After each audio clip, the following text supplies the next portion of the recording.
Bikin resah warga Jepang, aksi nekat geng TKI di Jepang pamer celurit dan ancam melakukan kekerasan. Aksi sejumlah oknum pekerja migran Indonesia, PMI, atau TKI membentuk geng di negara Jepang tengah viral.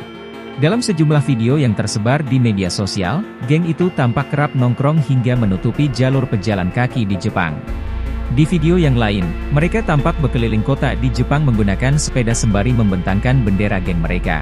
Mereka tampak kompak mengenakan baju serba hitam. Aksi mereka pun tampak dilihat oleh pejalan kaki yang merupakan warga Jepang asli. Dalam video tersebut, mereka menuliskan keterangan yang menyebut mereka tak takut dengan siapapun.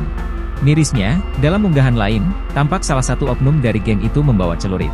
Pria itu mengenakan hoodie dan masker hitam sehingga wajahnya tak nampak jelas. Kelompok ini pun sudah menjadi sorotan warganet di Jepang. Warganet berharap ada tindakan tegas dari aparat terkait aksi geng PMI di Jepang tersebut.